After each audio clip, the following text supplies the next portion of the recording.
ముందుగా శుభోదయం. నా పేరు అక్షిత. నేను 8వ తరగతి చదువుతున్నాను. నా పాఠశాల పేరు Lakshmi Sai English medium high school. అందరికీ ముందుగా శుభోదయం. నా పేరు వర్ష. నేను 8వ తరగతి చదువుతున్నాను. నా పాఠశాల పేరు Lakshmi Sai English medium high school. ఈరోజు మేము చెప్పబోయేది రంజాన్ పండుగ గురించి. అందరికీ ముందుగా రంజాన్ పండుగ శుభాకాంక్షలు.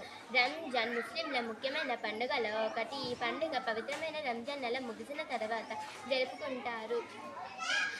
రంజాన్ నెలలో ముస్లింలు ఉదయం నుంచి సాయంత్రం వరకు ఉపవాసం రోజా పాటిస్తారు మరియు అల్లాను ప్రార్థిస్తారు. రంజాన్ పండుగ రోజున అందరూ తెల్లవారుజామున లేచి కొత్త బట్టలు ధరించి మసీద్కి వెళ్ళి నమాజ్ చేస్తారు. కుటుంబ సభ్యులందరూ స్నేహితులందరూ కలిసి ఈ పండుగను ఆనందంగా జరుపుకుంటారు. ఈ రోజున సేవయాన్ వంటి మంచి ప్రత్యేకమైన వంటకాలు తయారు చేస్తారు మరియు పేదవారికి దానం చేస్తారు. రంజాన్ పండుగ రోజు ప్రేమ, శాంతి మరియు సహోదరభావానికి ప్రతిగా నిలుస్తుంది. రంజాన్ నెలలో ముస్లింలు క్రమశిక్షణతో జీవించడం నేర్చుకుంటారు.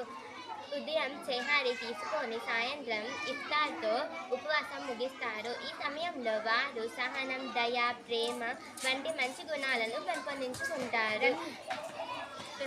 ఈ రంజాన్ మనుషుల మధ్య ఐక్యతను మరియు సహకారాన్ని పెంచే పవిత్రమైన కాలం. రంజాన్ పవిత్రమైన ఆధ్యాత్మిక నెలగా భావించబడుతుంది. ఈ కాలంలో ముస్లింలు తమ తప్పుల్ని సరిదిద్దుకొని దేవుని క్షమను కోరుతారు. ఈ రోజు నమాజ్ చేసి ఖురాన్ పుస్తకాలు చదవడం ద్వారా వారికి ఆత్మశాంతి పొందుతుంది. రంజాన్ మనిషికి మంచి మార్గంలో నడిచే ప్రేరణ కలుగుతుంది. ధన్యవాదాలు.